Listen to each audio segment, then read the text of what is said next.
ಜೈ ಹಿಂದ್. ಜೈ Hind. Okay.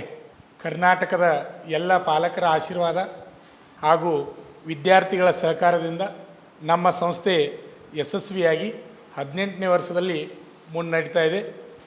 ಆತ್ಮೀಯ ಭಾವಿ ಸೈನಿಕರೇ, ಈಗಾಗಲೇ ಮುಂದಿನ ಆರ್ಮಿ ರ್ಯಾಲಿಗೆ ಭಾಗವಹಿಸಲಿಕ್ಕೆ ನೀವೆಲ್ಲರೂ ತರಬೇತಿಗೆ ಬಂದಿದ್ದೀರಿ. ನಿಮಗೆ ಮೊದಲಿಗೆ ನಮ್ಮ ಶ್ರೀ ಮಂಜುನಾಥ್ ಸೈನಿಕ ತರಬೇತಿ ಕೇಂದ್ರದಿಂದ ಸ್ವಾಗತವನ್ನು ಬಯಸುತ್ತೇನೆ. ಓಕೆ, ಧನ್ಯವಾದಗಳು. ಈಗಾಗಲೇ ನಿಮಗೆ ಗೊತ್ತಿರೋ ಹಾಗೆ ಕೋಲಾರ ಆರ್ಮಿ ರ್ಯಾಲಿದು ನೋಟಿಫಿಕೇಷನ್ ಆಗಿ ಅರ್ಜಿಯನ್ನು ಸಲ್ಲಿಸಿದ್ದೀರಿ. ಇನ್ನೇ ಆರ್ಮಿ ರ್ಯಾಲಿ ನಡಿಬೇಕು. ಈ ಮೊದಲು ಕರೋನಾ ಮಹಾಮಾರಿಯಿಂದ ಮತ್ತು ಮಳೆಯಿಂದಾಗಿ ಅಲ್ಲಿ ಗ್ರೌಂಡ ಪೂರ್ಣ ಕೆಟ್ಟಿತ್ತು. ಆ ಉದ್ದೇಶದಿಂದ ಆ ಟೈಮ್ದಾಗ ಕೋಲಾರ ಆರ್ಮಿ ರ್ಯಾಲಿಯನ್ನು ಮುಂದಕ್ಕೆ ಹಾಕಿದರು. ಆಮೇಲೆ ಅದೇ ರೀತಿಯಾಗಿ ಇನ್ನೂ ಹೊಸ ನೋಟಿಫಿಕೇಷನ್ 2 ಬರಬೇಕು. ಯಾವ್ಯಾವ ಬರ್ಬೇಕು ರೀ? ಒಂದು ಹಾವೇರಿ, ಇನ್ನೊಂದು ಬೀದರ್. ಇವೆರಡೂ ಬರಬೇಕು. ಹೊಸದಾಗಿ ಸೇರುವಂಥ ವಿದ್ಯಾರ್ಥಿಗಳು ನಮ್ಮ ಸಂಸ್ಥೆಯಲ್ಲಿ ಎಷ್ಟು ಜನ ಅದರೀಗ? 250 ಜನ ಅದರಿ. ಇನ್ನೂ ಯಾರಾದರೂ ನಿಮ್ಮ ಸ್ನೇಹಿತರು ತರಬೇತಿಗೆ ಬರೋರಿದ್ರಿ ಅಂದ್ರೆ ಮತ್ತೆ ಹೇಳ್ರಿ. ನಿಮ್ಮ ರಿಲೇಷನ್ ಒಳಗೆ ನಿಮ್ಮ ಸ್ನೇಹಿತರು ಯಾರಾದರೂ ತರಬೇತಿ ಬರೋರಿದ್ರೆ ಹೇಳ್ರಿ. ನಾನು ಇವತ್ತು ನಿಮಗೆ ಹೇಳುವಂಥ ವಿಷಯ ಏನಪ್ಪ ಅಂದ್ರೆ, ಇಂಡಿಯನ್ ಆರ್ಮಿಯಲ್ಲಿ, ಭಾರತೀಯ ಸೇನೆಯಲ್ಲಿ ಜನರಲ್ ಡ್ಯೂಟಿ ಹುದ್ದೆಗೆ ಹೋಗಬೇಕಾದ್ರೆ ಏನೇನು ಅರ್ಹತೆ ಇರಬೇಕು ಅಂತಕ್ಕಂಥ ವಿಷಯವನ್ನು ನಾನು ನಿಮ್ಮ ಗಮನಕ್ಕೆ ಇವತ್ತು ತರ್ತೀನಿ.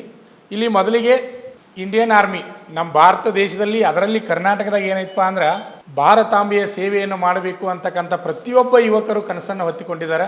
ನೀವು ಸಹಿತ ಇಂಡಿಯನ್ ಆರ್ಮಿಯನ್ನು ಸೇರಬೇಕು, ಭಾರತಾಂಬೆಯ ಸೇವೆಯನ್ನು ಮಾಡಬೇಕು ಅಂತ ತಿಳಿಸಿಂದ ಕನಸು ಕಟ್ಕೊಂಡು ಇಲ್ಲಿ ಎಲ್ಲರೂ ಬಂದರಿ. ಹೌದಲ್ರಿ? ಬಂದಿರಲ್ಲ? ಎಲ್ಲರೂ ಇಂಡಿಯನ್ ಆರ್ಮಿ ಸೇರ್ತೀರಿ ಈ ಸಲ? ಎಸ್, ಸೇರಬೇಕು. ದೇವರು ಒಂದು ಒಳ್ಳೆ ನಿಮ್ಗೆ ಆರೋಗ್ಯವನ್ನು ಕೊಟ್ಟಾನ, ಸದೃಢವಾದಂಥ ದೇಹವನ್ನು ಕೊಟ್ಟಾನ, ಎಲ್ಲ ಅವಕಾಶಗಳು ನಿಮ್ಗದಾವು. ಭಾರತಾಂಬೆಯ ಸೇವೆ ಮಾಡಲಿಕ್ಕೆ ನಿಮ್ಗೆ ಒಳ್ಳೆಯ ಅವಕಾಶ ಅದ. ಅದಕ್ಕಾಗಿ ಅದರಾಗ ಮುಖ್ಯವಾಗಿ ಭಾರತಾಂಬೆ ಸೇವೆ ಮಾಡುವಲ್ಲಿ ಸಾಕಷ್ಟು ಹುದ್ದೆಗಳು ಬರ್ತಾವೆ ಬೇರೆ ಬೇರೆ. ಅದರಲ್ಲಿ ಮುಖ್ಯವಾಗಿ ನಾ ಇವತ್ತು ನಿಮ್ಗೆ ಹೇಳುವಂಥ ವಿಷಯ ಏನಪ್ಪ ಅಂದ್ರೆ, ಜನರಲ್ ಡ್ಯೂಟಿ. ಜನರಲ್ ಡ್ಯೂಟಿ ಅದಕ್ಕೆ ನಾವು ಏನಂತ ಕರಿತೀವಿ ಅಂದ್ರೆ GD ಅಂತ ಕರಿತೀವಿ. GD ಅಂತ ಕರಿತೀವಿ, ಜನರಲ್ ಡ್ಯೂಟಿ. ಜನರಲ್ ಡ್ಯೂಟಿಗೆ ಹೋಗ್ಬೇಕಾದ್ರೆ ಫಸ್ಟ್ ನಿಮ್ಮದು ಏನಾಗಿರ್ಬೇಕು ಎಜುಕೇಷನ್ ಅಪ್ಪ ಅಂದ್ರೆ, SSLC ಪಾಸ್ ಆಗಿರಬೇಕು. SSLC ಪಾಸ್ ಆಗಿರ್ಬೇಕಂದ್ರೆ SSLC ಒಳಗೆ ಎಷ್ಟು ಪ್ರತಿಯೊಂದು ವಿಷಯಕ್ಕೆ 33 ಮಾರ್ಕ್ಸ್ ಮೇಲೆ ಬಿದ್ದಿರಬೇಕು. ಅಗ್ರಿಗೇಟ್ ಎಷ್ಟಾಗಿರ್ಬೇಕು ರೀ? 45 ಮೇಲೆ ಇರಬೇಕು ಅಗ್ರಿಗೇಟ್.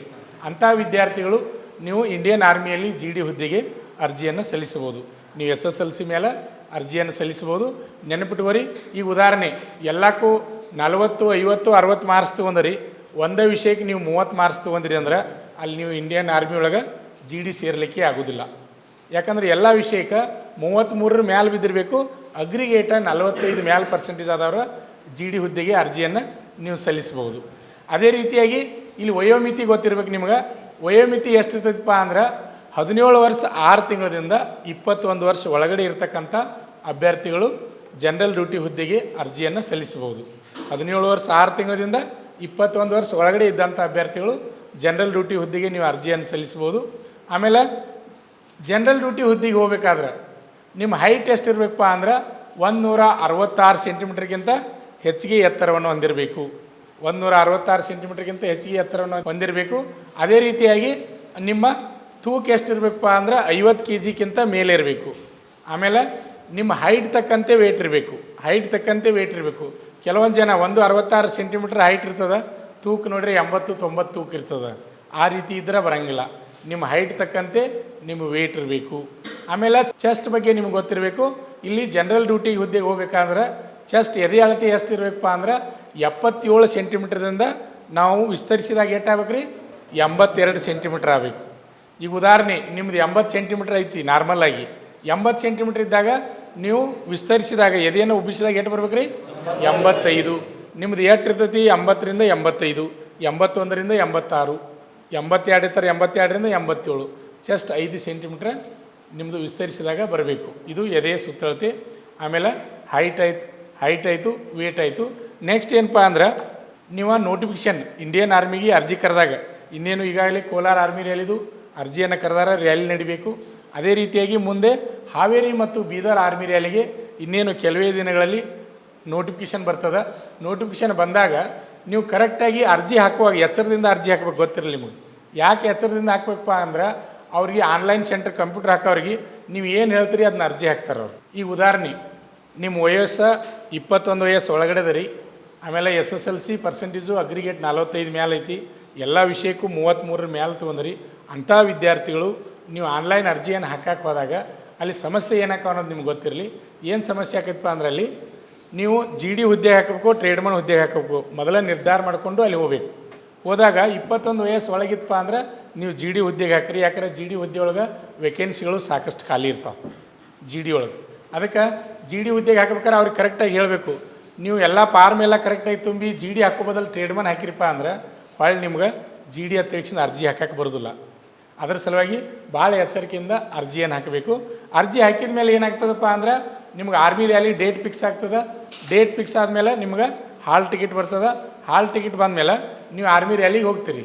ಆರ್ಮಿ ರ್ಯಾಲಿಗೆ ಹೋದಾಗ ಅಲ್ಲಿ ಏನಿರ್ತದಪ್ಪ ಅಂದ್ರೆ ಫಸ್ಟ್ ನಿಮ್ಮ ಡಾಕ್ಯುಮೆಂಟ್ ಎಲ್ಲ ಈಗಾಗಲೇ ನಾ ಹಿಂದಿನ ಕ್ಲಾಸ್ನಲ್ಲಿ ನಿಮ್ಗೆ ಹೇಳೀನಿ ಡಾಕ್ಯುಮೆಂಟ್ ಏನೇನು ಒಯ್ಬೇಕು ಅನ್ನೋದು. ಮುಖ್ಯವಾಗಿ ಬೇಕಾಗಿದ್ದು ಮಾರ್ಕ್ಸ್ ಕಾರ್ಡು ಒರಿಜಿನಲ್ಲ, SLC ಇತ್ತು SLC, ಅದಕ್ಕಿಂತ ಹೆಚ್ಚಿಗೆ ನಾವು PUC ಕಲ್ತಿದ್ವಿ ಅಂದರೆ PUC, ಆಮೇಲೆ ಲಿವಿಂಗ್ ಸರ್ಟಿಫಿಕೇಟ, ಕಾಸ್ಟ, ಡೊಮೆಸಿಯಲ, ರೆಸಿಡೆನ್ಷಿಯಲ ಮತ್ತು ಇತರೆ ಡಾಕ್ಯುಮೆಂಟ್ ಬರ್ತಾವೆ. ಆಮೇಲೆ ಫೋಟೋಗಳನ್ನು ತೊಗೊಂಡು ಹೋಗ್ಬೇಕಾಗ್ತದೆ. ಅವುಗಳನ್ನೆಲ್ಲ ತೊಗೊಂಡು ನೀವು ರ್ಯಾಲಿಗೆ ಹೋಗ್ತೀರಿ. ರ್ಯಾಲಿಗೆ ಹೋದಾಗ ಫಸ್ಟ್ ನಿಮ್ಮ ಡಾಕ್ಯುಮೆಂಟ್ ವೆರಿಫಿಕೇಷನ್ ಮಾಡ್ತಾರೆ. ಮಾಡಿದ ನಂತರ ನೆಕ್ಸ್ಟ್ ಏನು ಬರ್ತದಪ್ಪ ಅಂದ್ರೆ ಫಸ್ಟ್ ಭಾಳ ಇಂಪಾರ್ಟೆಂಟ್ ಯಾವುದಪ್ಪ ಅಂದ್ರೆ ರನ್ನಿಂಗ್.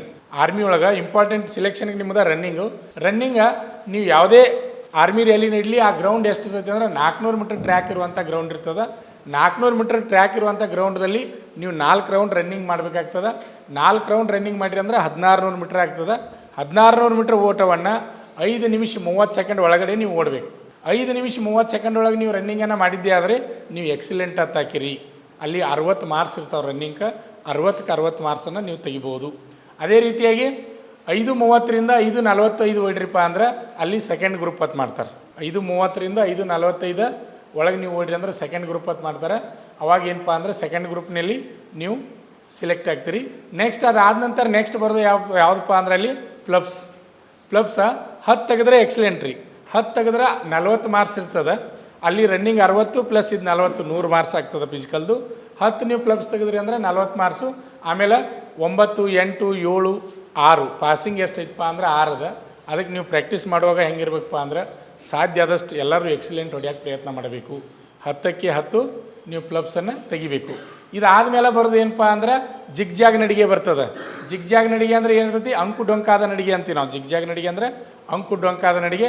ಕರೆಕ್ಟಾಗಿ ಕೈಯನ್ನು ಈ ರೀತಿ ಮಾಡಿಕೊಂಡು ಕರೆಕ್ಟ್ ಬ್ಯಾಲೆನ್ಸ್ ಮೇಲೆ ನೀವು ಹೋಗ್ಬೇಕಾಗ್ತದೆ. ಅದಕ್ಕೇನು ಮಾರ್ಕ್ಸ್ ಇರೋದಿಲ್ಲ, ಜಸ್ಟ್ ಪಾಸ್ ಅಷ್ಟೇ ಇರ್ತದೆ. ಅದಾದಮೇಲೆ ನೆಕ್ಸ್ಟ್ ಬರೋದು ಏನಪ್ಪ ಅಂದ್ರೆ ಲಾಂಗ್ ಜಂಪ್. ಲಾಂಗ್ ಜಂಪ್ ಎಷ್ಟು ಇರ್ತದಪ್ಪ ಅಂದ್ರೆ 9 ಫೂಟ ಲಾಂಗ್ ಜಂಪನ್ನು ಜಿಗಿಬೇಕು. ಜಿಗಿದು ನೀವು ಪಾಸ್ ಮಾಡಿರಪ್ಪ ಅಂದ್ರೆ ಅದು ಪಾಸ್ ಆಗ್ತದೆ. ಅಲ್ಲಿ ಮಾರ್ಕ್ಸ್ ಅದಕ್ಕೆ ಇರೋದಿಲ್ಲ. ಮಾರ್ಕ್ಸ್ ಇರೋದು ಅದಕ್ಕಪ್ಪ ಅಂದ್ರೆ ರನ್ನಿಂಗು ಮತ್ತು ಪ್ಲಬ್ಸು ಎರಡಕ್ಕೆ ಮಾರ್ಕ್ಸ್ ಇರ್ತದೆ. ಇಷ್ಟೆಲ್ಲ ಆದಮೇಲೆ ನೆಕ್ಸ್ಟ್ ಬರೋದು ಏನಪ್ಪ ಅಂದ್ರೆ ನೀವುದು ಫಿಸಿಕಲ್ ಆದಮೇಲೆ ನೆಕ್ಸ್ಟ್ ಮಧ್ಯಾಹ್ನ ಟೈಮ್, ಮುಂಜಾನೆ ಟೈಮ್ ಇವೆಲ್ಲಕ್ಕವು ಆದಮೇಲೆ ಮಧ್ಯಾಹ್ನ ಟೈಮ್ ಅಂದ್ರೆ ನಿಮ್ಮದು ಹೈಟ, ವೇಟ, ಚೆಸ್ಟ ಇದನ್ನೆಲ್ಲ ಚೆಕ್ ಮಾಡ್ತಾರೆ. ಇಲ್ಲಿ ನೀವು ಸಿಲೆಕ್ಟ್ ಆದಿರಪ್ಪ ಅಂದ್ರೆ ಮರ್ದನ ಏನಿರ್ತದೆ ರೀ ಮೆಡಿಕಲ್ ಇರ್ತದೆ. ಮರ್ದನ ಅಲ್ಲೇ ಆರ್ಮಿ ಎಲ್ಲಿ ರ್ಯಾಲಿ ನಡೆಸ್ತಾರೆ ಅಲ್ಲೇ ಮೆಡಿಕಲನ್ನು ನಡೆಸ್ತಾರೆ. ಅದಕ್ಕೆ ನೀವು ಆರ್ಮಿ ರ್ಯಾಲಿಗೆ ಹೋಗೋಕ್ಕಿಂತ ಮುಂಚೆ ಸ್ವಲ್ಪ ಕಿವಿಯಾಗೋದು ಕೂಗನದು ಇದ್ದರೆ ತೊಳಸ್ಕೊಂಡು ಹೋಗ್ಬೇಕು. ಮತ್ತು ಹಲ್ಲು ಸ್ವಚ್ಛ ಇರ್ಲಿಕ್ಕೆ ಸ್ವಚ್ಛಾಗಿ ಹಲ್ಲು ಕ್ಲೀನಾಗಿ ತಿಕ್ಕೊಂಡು ಹೋಗ್ಬೇಕು. ಮೆಡಿಕಲ್ಗೆ ಹೋಗುವಾಗ ನೀವು ಸ್ವಚ್ಛಾಗಿ ಹೋಗ್ಬೇಕು. ಯಾಕಂದ್ರೆ ಇಂಡಿಯನ್ ಆರ್ಮಿ ಸೇರಬೇಕಾದ್ರೆ ದೈಹಿಕವಾಗಿ ಮತ್ತು ಮಾನಸಿಕವಾಗಿ ಎರಡೂ ಆರೋಗ್ಯವಂತರಾಗಿರಬೇಕು. ಸದೃಢವಾಗಿರ್ತಕ್ಕಂಥ ಯುವಕರನ್ನು ಮಾತ್ರ ಆರ್ಮಿ ಒಳಗೆ ಸಿಲೆಕ್ಷನ್ ಮಾಡ್ತಾರೆ. ಅದಕ್ಕೆ ನೀವು ಮೆಡಿಕಲ್ಗೆ ಹೋಗುವಾಗ ಕ್ಲೀನಾಗಿ ಸ್ನಾನ ಮಾಡಿಕೊಂಡು ಹೋಗ್ಬೇಕಾಗ್ತದೆ. ಅಲ್ಲಿ ಮೆಡಿಕಲ್ಗೆ ಹೋಗಬೇಕು. ಮೆಡಿಕಲ್ಗೆ ಹೋದ್ಮೇಲೆ ಏನು ಮಾಡ್ತಾರಪ್ಪ ಅಂದರೆ ಮೆಡಿಕಲ್ದಾಗ ಇಡೀ ನಿಮ್ಮ ದೇಹವನ್ನು ಎಲ್ಲ ಚೆಕ್ ಮಾಡ್ತಾರೆ. ನಿಮ್ಗೆ ಈಗಾಗಲೇ ಗೊತ್ತದ, ಭಾಳ ವಿದ್ಯಾರ್ಥಿಗಳಿಗೆ ಕಣ್ಣು ಚೆಕ್ ಮಾಡ್ತಾರೆ. ಕಣ್ಣೊಳಗೆ ಕಲರ್ ಬ್ಯಾಂಡ್ಸ್ ಇರ್ಬೋದು, ಡಿಸ್ಟೆನ್ಸ್ ಇರ್ಬೋದು, ಬ್ಯಾಲೆನ್ಸ್ ಇರ್ಬೋದು. ಅದೇ ರೀತಿ ಮೂಗಿನ್ಯಾಗ ಚೆಕ್ ಮಾಡ್ತಾರೆ, ಹಲ್ಲುಗಳನ್ನು ಚೆಕ್ ಮಾಡ್ತಾರೆ, ಆಮೇಲೆ ಕೈಗಳನ್ನು ಚೆಕ್ ಮಾಡ್ತಾರೆ, ಆಮೇಲೆ ಮೊಣಕಾಲು ಕೂಡ್ತದ ಅದನ್ನು ಚೆಕ್ ಮಾಡ್ತಾರೆ, ಕೆಳಗೆ ಪಾದವನ್ನು ಚೆಕ್ ಮಾಡ್ತಾರೆ.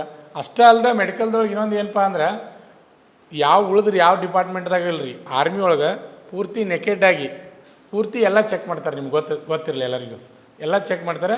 ನೀವು ಒಟ್ಟಾರೆಯಾಗಿ ನೀವು ಫಿಸಿಕಲ್ ಫಿಟ್ ಅದ ರೀ ಅಂದಾಗ ನಿಮ್ಗೆ ಮೆಡಿಕಲ್ ಫಿಟ್ ಆಗ್ತದೆ. ಮೆಡಿಕಲ್ ಫಿಟ್ ಆದಮೇಲೆ ನೆಕ್ಸ್ಟ್ ಬರೋದು ಯಾವುದಪ್ಪ ಅಂದರೆ ಎಕ್ಸಾಮ್ ಬರ್ತದೆ. ಎಕ್ಸಾಮ್ ಹಾಲ್ ಟಿಕೆಟ್ ಕೊಟ್ಟ ಮೇಲೆ ಎಕ್ಸಾಮ್ ಪ್ಲೇಸ್ ಇರ್ತದೆ. ಎಲ್ಲಿ ಎಕ್ಸಾಮು ಉದಾಹರಣೆ ಮಂಗಳೂರು ಯಾರು ಇತ್ತಂದ್ರೆ ಮಂಗಳೂರಾಗ ಎಕ್ಸಾಮ್ ನಡೀತದೆ, ಬೆಳಗಾವಿ ಯಾರು ಇತ್ತಂದ್ರೆ ಬೆಳಗಾವಿದಾಗ ಎಕ್ಸಾಮ್ ನಡೀತದೆ.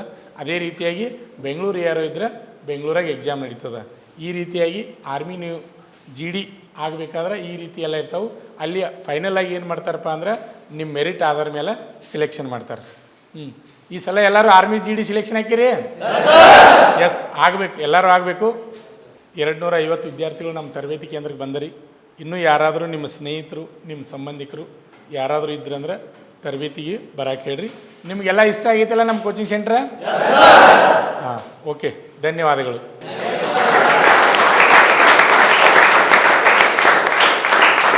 ಕರ್ನಾಟಕದಲ್ಲಿ ಯಶಸ್ವಿಯಾಗಿ 18ನೇ ವರ್ಷದಲ್ಲಿ ಮುನ್ನಡೆಯುತ್ತಿರುವ ಸಂಸ್ಥೆಯಿಂದ ಉಡುಪಿ ಮತ್ತು ಬೆಳಗಾವಿ ಆರ್ಮಿ ರ್ಯಾಲಿಯಲ್ಲಿ ಫಿಸಿಕಲ್ ಮತ್ತು ಮೆಡಿಕಲ್ ಫಿಟ್ ಆದ ಅಭ್ಯರ್ಥಿಗಳಿಗೆ ಲಿಖಿತ ಪರೀಕ್ಷೆ ತರಬೇತಿ ಕೊಡಲಾಗುವುದು ಹಾಗೂ ವುಮನ್ ಮಿಲಿಟರಿ ಪೊಲೀಸ್ ಹಾಗೂ ಮುಂದೆ ನಡೆಯುವ ಕೋಲಾರ, ಹಾವೇರಿ ಮತ್ತು ಬೀದರ್ ಆರ್ಮಿ ರ್ಯಾಲಿಗೆ ಕರ್ನಾಟಕದ ಅಭ್ಯರ್ಥಿಗಳಿಗೆ ಪೂರ್ವಭಾವಿಯಾಗಿ ದೈಹಿಕ ಹಾಗೂ ಲಿಖಿತ ಪರೀಕ್ಷೆಯ ತರಬೇತಿ ಕೊಡಲಾಗುವುದು. ಆರ್ಮಿ ಮತ್ತು ಪೊಲೀಸ್ ಹುದ್ದೆಗಳ ತರಬೇತಿಗೆ ಪ್ರವೇಶ ಪ್ರಾರಂಭವಾಗಿವೆ. ನಮ್ಮ ಸಂಸ್ಥೆಯ ಗೂಗಲ್ ಮ್ಯಾಪ್ ಲೊಕೇಶನ್ ಅನ್ನು ಡಿಸ್ಕ್ರಿಪ್ಷನ್ ಬಾಕ್ಸ್ನಲ್ಲಿ ನೀಡಲಾಗಿದೆ. ಹೆಚ್ಚಿನ ಮಾಹಿತಿಗಾಗಿ ಸಂಪರ್ಕಿಸಿ ಶ್ರೀ ಮಂಜುನಾಥ್ ಸೈನಿಕ ತರಬೇತಿ ಕೇಂದ್ರ, ಮೂಡಲಗಿ, ತಾಲೂಕು ಮೂಡಲಗಿ, ಜಿಲ್ಲೆ ಬೆಳಗಾವಿ, ರಾಜ್ಯ ಕರ್ನಾಟಕ. ಈಗಲೇ ನಮ್ಮ ಯೂಟ್ಯೂಬ್ ಚಾನಲನ್ನು ಸಬ್ಸ್ಕ್ರೈಬ್ ಮಾಡಿ ಆರ್ಮಿ, ಪೊಲೀಸ್ ಹಾಗೂ ಡಿಫೆನ್ಸ್ ಫೋರ್ಸ್ಗಳ ಮಾಹಿತಿಯನ್ನು ಕನ್ನಡದಲ್ಲಿ ಸಂಪೂರ್ಣವಾಗಿ ತಿಳಿದುಕೊಳ್ಳಿ.